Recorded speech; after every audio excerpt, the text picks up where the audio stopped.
Saudara-saudara, pertemuan kali ini kita akan membahas tentang hubungan guru yang sudah ilmunya sudah mencapai puncaknya dan usianya sudah setengah baya begitu, tapi masih belum punya murid itu. Bagaimana hubungan ancient wisdom itu, kearifan klasik itu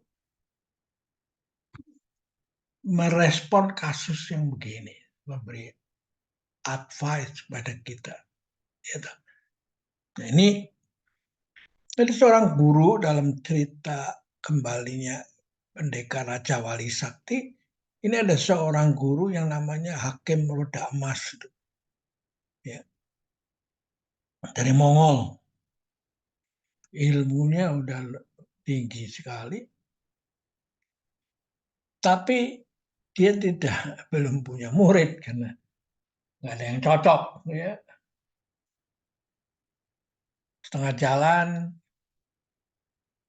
dibuang, nggak jadi, gitu. Nah, dia masih mempunyai masalah kedua, yaitu dia pingin menjajal ilmunya itu pada jagoan yang ada di Tiongkok ini, namanya Kue Cheng ini, ya. Selalu dia mencari kesempatan untuk menjajal ilmu ini, ilmu dia itu lebih tinggi atau dari Kue Cheng ini. Tapi Kue Cheng ini tidak mau melayanin, ini istrinya Wiyong, tidak mau melayani, dan karena dia sibuk sedang mempertahankan kota Xiangyang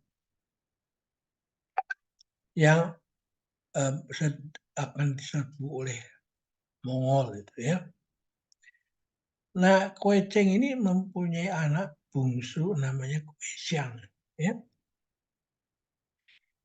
Nah, pada suatu hari di tengah jalan dia ketemu sama Hakim Roda Emas ini, dan dia tahu bahwa dalam percakapan yang polos siang ini, dia tahu bahwa ini anak bungsunya Kue Cheng itu. Lalu disandra untuk memaksa Kue Cheng ini menghadapi dia itu. Hanya sekedar menjajal ilmunya, mana sih yang lebih tinggi antara The Mongolian dengan Tiongkok itu, ya. Nah, dalam perjalanan menyandra ini, dia lihat ini Kue Xiang ini punya bakat untuk bagus sekali untuk menerima ilmu yang dimiliki oleh Hakim Roda Emas ini. Ya, toh? Nah, melihat itu dia bingung ini, ya. Nah, karena tekadnya itu tidak mau berkelahi mati-matian tapi hanya menjajal ilmu, lalu dia paksa si Kue Xiang itu menjadi muridnya. Kalau dia nggak mau, dia akan dibunuh. Ya, nah ini menariknya sih. Ketika sang guru ilmunya sudah tinggi, dia itu seperti orang tidak punya anak, itu keluarga tidak punya anak itu. Kalau dia tidak punya murid itu, ya. Dan akhirnya memang Kue Xiang ini akhirnya mau jadi murid daripada Hakim Roda Emas ini, ya toh. Tapi dia mengajukan syarat, dia nggak boleh membunuh orang lagi, ya toh. Nah, dia setuju, dan akhirnya hubungan murid sama guru terjalin antara dua ini.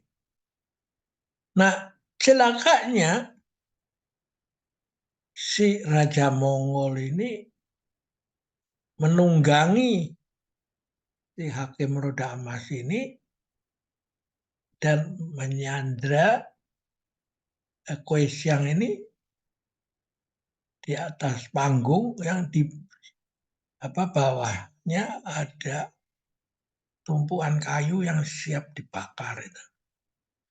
Nah, lalu kalau Kue Cheng tidak mau turun dari kota itu, lalu ini Kue Siang akan dibakar itu. Ya, nah, disinilah menariknya kearifan klasik menceritakan bagaimana peristiwa ini terjadi. Ya, nah, akhirnya Raja Mongol lebih tinggi, akhirnya si Kue Siang ini dibakar itu kayu-kayunya. Nah, ketika terjadi keadaan kritis, nah muncul Yoko nih, ya, dan ini istrinya Xiao Liongli yang menunggang Raja Wali raksasa sakti, burung Raja Wali Sakti melayang di udara dan melihat situasi ini kritis ini, akhirnya dia turun dan akhirnya dia bertempur dengan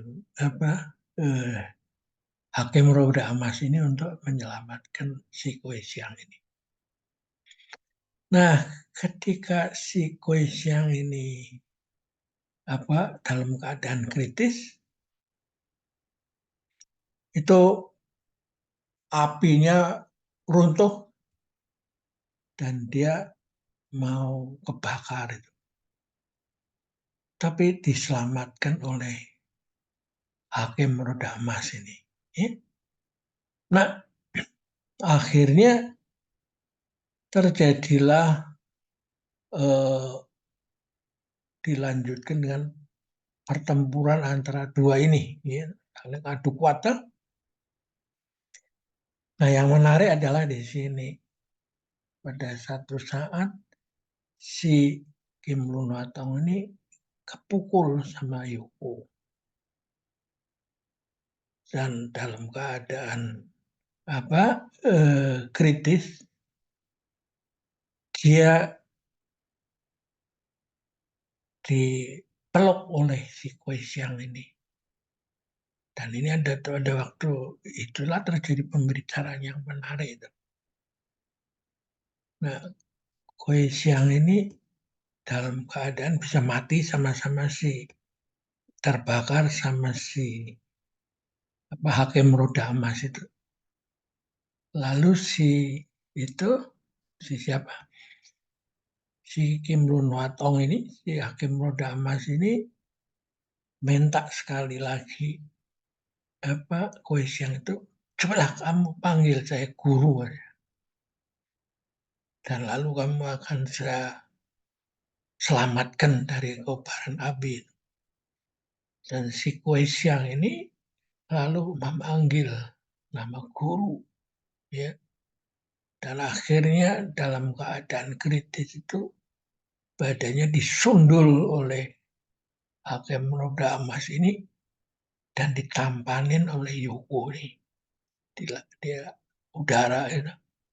Ini Anda mesti nonton kembalinya Pendekar Raja Wali Sakti. Anda akan melihat dialog-dialog yang mengharukan tentang hubungan antara guru dan murid. Yang dalam slide yang lalu kita membahas kalau muridnya sudah matang ingin belajar, gurunya muncul dengan sendirinya. Sedangkan gurunya ini sekarang dalam cerita ini gurunya sedang mencari-cari murid dan muridnya muncul. Ya. Jadi ini yang disebut pestakum. Alam semesta mengatur semua ini, the power of. Ya. Nah, ini dua cerita ini penting saya sampaikan untuk menunjukkan bagaimana budaya Timur ini mencoba covering from both side itu, mengcover cerita itu tidak sepihak itu. Bagaimana dari saat murid memerlukan guru, pada saat guru memerlukan murid. Ya. Saya rasa kita akhirin cukup di sini dan Anda coba renungkan sendiri. Dan kalau ada sesuatu yang ingin disampaikan, silakan kontak pada saya ya. Terima kasih.